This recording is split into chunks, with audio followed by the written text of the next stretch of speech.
Properties ಇನ್ ಮೈಸೂರು. ಇದು ಗುಂಡಲ್ಪೇಟೆ ಟೌನಿಂದ 5 kilometre ಡಿಸ್ಟೆನ್ಸಲ್ಲಿ ಒಂದು 4 ಎಕರೆ ಜಮೀನಿದೆ. ಈ ಊರು ಪಕ್ಕದಲ್ಲೇ ಇದೆ. ಈ ಊರಲ್ಲಿ ಬಸ್ ರೂಟ್, ಟಾರ್ ರೋಡ್ ಎಲ್ಲ ಇದೆ. ಈಗ ನೋಡಿ, ಸುತ್ತ ಮನೆಗಳಿದ್ದಾವೆ. ಸುತ್ತ ಮನೆಗಳಿದೆ. ಹೈವೇಯಿಂದ 1 kilometre distance. Tar road adjacent, bus route ಎಲ್ಲ ಇದೆ. ನೋಡಿ, ಇದೇ ಜಮೀನು. ಪಂಚಾಯಿತಿ ವಾಟ್ರ್ ಎಲ್ಲ ಇದೆ. ಮನೆ ಕಟ್ಕೊಂಡು ವಾಸ ಮಾಡೋಕ್ಕೆ ಏನೋ ಆಯ್ತದೆ. ಇದು 2 ಎಕರೆ ಕನ್ವರ್ಷನ್ ಮಾಡಿದ್ದಾರೆ ಇಟ್ಟಿಗೆ ಫ್ಯಾಕ್ಟ್ರಿಗೆ, ಇಂಡಸ್ಟ್ರಿಯಲ್ ಕನ್ವರ್ಷನ್. 2 ಎಕರೆ ಏನು ಕನ್ವರ್ಷನ್ ಮಾಡಿಲ್ಲ, ಅಗ್ರಿಕಲ್ಚರ್ ಸ್ಟೇಟಸಲ್ಲಿ ಇದೆ. ಇದು ಒಂದು ಊರು, ಆ ಕಡೆ ಒಂದು ಊರು ಕಾಣ್ತಾ ಇದೆ. 2 ಊರು ಮಧ್ಯದಲ್ಲಿದೆ. ಇದು ಮೇನ್ ರೋಡ್ಗಿದೆ. ಫುಲ್ ಫೆನ್ಸಿಂಗ್ ಮಾಡಿದ್ದಾರೆ.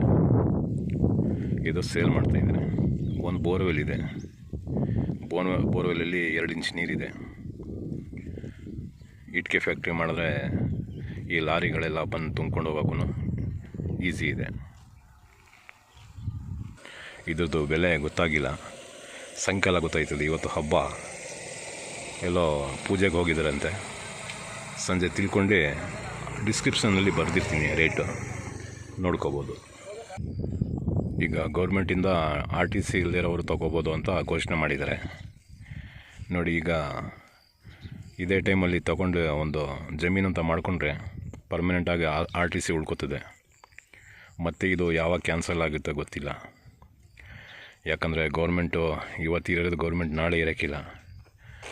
ಮತ್ತು ಏನೇನು ಮಾಡ್ತಾರೋ ಗೊತ್ತಿಲ್ಲ. ಈಗ ಮಾಡಿದ್ರೆ ಮಾಡ್ದಂಗೆ. ಇದೊಂದು ಗೇಟು ಹಾಕಿದ್ದಾರೆ. ಮತ್ತು ಫುಲ್ 8 ಅಡಿ ಹೈಟ್ಗೆ, ಒಂದು 7 ಅಡಿ ಹೈಟ್ಗೆ ಒಂದು ಫೆನ್ಸಿಂಗು ಮಾಡಿದ್ದಾರೆ ಸುತ್ತ. ಮತ್ತು ಅದಕ್ಕೆ ಜಾಲ್ರಿ ಎಲ್ಲ ಹಾಕಿದ್ದಾರೆ. ಸಿಕ್ಕಾಪಟ್ಟೆ ಖರ್ಚು ಮಾಡಿದ್ದಾರೆ. ನೋಡಿ, ಜಾಲ್ರಿ ಈ ಥರ ಹಾಕಿದ್ದಾರೆ. ನೋಡಿ, ಈ ಥರ ಹಾಕಿದ್ದಾರೆ. ಇದಕ್ಕೆಲ್ಲ ಖರ್ಚು ಬರ್ತದೆ. ಇದೆಲ್ಲ ಮಾಡಿದ್ದಾರೆ. ಅಗಲ road, 80 feet road, tar road. ಊರು ಪಕ್ಕದಲ್ಲಿದೆ. ಭಯ ಇಲ್ಲದೆ ಆರಾಮಾಗಿ ವಾಸ ಮಾಡ್ಕೊಂಡಿರ್ಬೋದು. ಇಟ್ಟಿಗೆ ಫ್ಯಾಕ್ಟ್ರಿ ಒಂದು ಮಾಡಿಕೊಂಡ್ರೆ ಲೇಬರ್ಸ್ಗೂ ಏನೂ ಪ್ರಾಬ್ಲಮ್ ಇಲ್ಲ. ಇಲ್ಲೇ ಲೇಬರ್ಸ್ ಸಿಗ್ತಾರೆ. ಅಥವಾ ಫಾರ್ಮ್ ಹೌಸ್ ಮಾಡ್ಕೊಂಡು ಹಂಗೆ ಏನಾರು ಬೆಳೆಸ್ಕೊಂಡು ಬೇಕಾದ್ರೆ ವಾಸ ಮಾಡ್ಬೋದು, ಊರು ಪಕ್ಕದಲ್ಲಿರೋದ್ರಿಂದ. ಇದೊಂದು ಊರು ಇದೆ. ನನ್ನ ಬ್ಯಾಕ್ ಸೈಡ್ ಒಂದು ಊರಿದೆ. ಇಲ್ಲೊಂದು ಸುಮಾರು ಒಂದು 600-700 ಮನೆ ಇರ್ಬೋದು. ಹಿಂದ್ಗಡೆನೂ ಒಂದು 700-800 ಮನೆ ಇರ್ಬೋದು. ಮೇನ್ ಹೈವೇಯಿಂದ 1 ಕಿಲೋಮೀಟ್ರ್. ಗುಂಡಲ್ಪೇಟೆ ಟೌನಿಂದ 5 ಕಿಲೋಮೀಟ್ರ್.